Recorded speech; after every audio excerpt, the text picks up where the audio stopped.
Welcome to the Video Outhouse. We waste time so you don't have to. Here's Dan Sweet with comic reviews. Comic Book Man? Hey kids, how you doing? Comic Book Man here. Welcome to the Video Outhouse. I'm being joined today by Sweet Dan Sweet, which means it's review time here on the Outhouse. On the Outhouse. In the Outhouse. We gotta give this thing. We never gave this show a name. who am I going to rip apart today? That's what I call it. We do ship shape and media news and wrestling news, but we never give this thing a name. We gotta give it a name. We call it Dan Sweet Hates Your Comic Books. No, he doesn't. No, I don't. No, he doesn't. I love comic books. No, he loves comics. I love comics. That's why the hell we're here on a Sunday. Wasting our time. No kidding. Anyway, Dan's got two books he's going to review today. Two DC books. Don't run away, Marvel fans. No. It won't kill you. They're good books. Two DC books. First up is something out of left field. Yeah. Sweet Tooth. You know what? We've been doing a lot of theme shows, and I'm calling this one The Shocker. Because I was impressed by both of the books that I'm going. First up, Sweet Tooth, Jeff Lemire. I really like what's going on here. It's an eerie book. It gives this. It has an atmosphere all its own. The cover kind of explains it all. There isn't much to say. It's about a boy with antlers. He lives in a wildlife refuge in Nebraska with his old man. His old man is batshit crazy, and he has no idea what's going on outside the world because he's never been exposed to any other human beings but his dad. When his dad dies, he's kind of forced to fend for himself, and from there, the story just kind of takes this weird turn.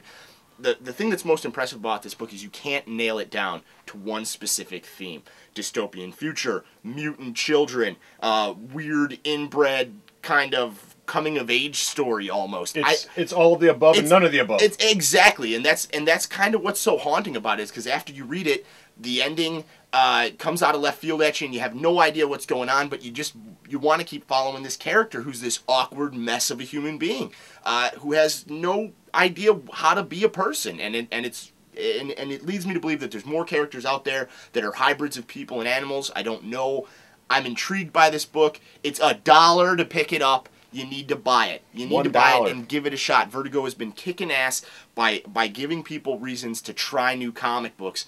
This is one that you can't say reminds you of anything you've read before, and I think it's phenomenal. I will be with this series until the end. Absolutely. The most interesting thing about this for me is this is a hard right turn into indie land for Vertigo. Not that Vertigo hasn't been edgy and indie-like to begin with, but this is a really hard right turn in indie land.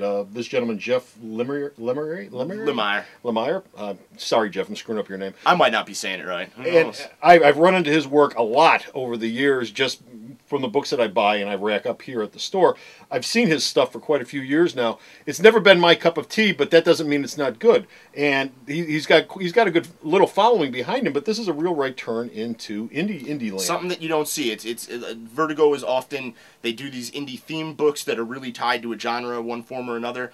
And he's right. This is something that you would expect to see from a small publisher, from a small time creator. This guy's great. I love it. He writes it, draws it. It's just like I said. It's haunting, and it sticks with you when you're done reading it, and it makes you want to keep reading. And that's what I look for in a comic. So blow a buck. Yeah, blow a buck. You know, blow a buck. Jeez.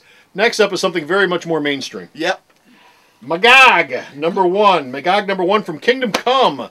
An Alex Ross creation was originally created to be an Image type character in the DC universe, which is what Kingdom Come on one level is all about, was how much Image sucks and compared to the old DC characters.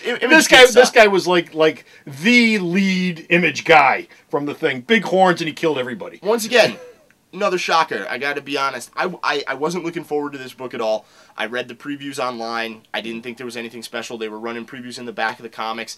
I didn't think it was special. I think Howard Porter is not a great artist, to be dead honest. Thing is, they write the book. Magog is a character who was a soldier, dies, brought back to life by a god named Gog, and he basically is the inheritor of this power. He finds out Gog is a bad dude. He kills the god, and he kind of joins the JSA, and they're kind of showing him the ropes. Yeah. I think it's intriguing because, like I said in my review, soldiers don't make for good heroes. They're too bound by duty and honor and things like that, and they think that what they have to do is how to get it done. Captain America. Captain America is a great example of a soldier that transcends that. This is, in my opinion, another one. He transcends the stereotypical hard-ass soldier guy. He is a bad, and he murders people left and right. He's like a DC Punisher with horns on his head. You know what I mean? I was surprised he lives in a small town. It kind of went against everything you'd expect from this kind of a book, and that's kind of why I got into it. Even Howard Porter's art is oddly tolerable. Oddly. Let me give you a compliment. There you go. That didn't hurt too bad. But no, seriously, I've been loving JSA lately. They brought Jeff Johns was responsible for bringing Magog back into the DCU from Kingdom Come, which up until some time it's considered canon, but he's never really made an appearance outside of that book. They're starting to make him a player in the DC universe, and there's a lot of stuff going on with him and Alan Scott, the original Green Lantern. Alan Scott's riding his ass because he doesn't like his tactics and stuff. And there's that, you don't know who would win, Green Lantern or this guy with God power. I don't know. I just find the book fascinating. And Keith Giffen is a great writer. Keith Giffen is a great writer. He is able to blend comedy and action and suspense and mystery, and none of it feels like it's laid on too thick.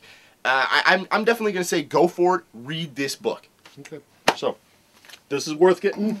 This is definitely worth getting for $1. Absolutely. Okay. That's it for this time. We're done. Pick up those books. Stop by the store. Go to the website, www.myalternatereality.com. Read his reviews. Check out all the stuff that he posts up on there. There's at least 5 or 6 reviews every week on there, if not more. That sounds about right. As right? often Yeah, as sure I it does. am. So until next time, this comic book man Sweet Dan. saying bye.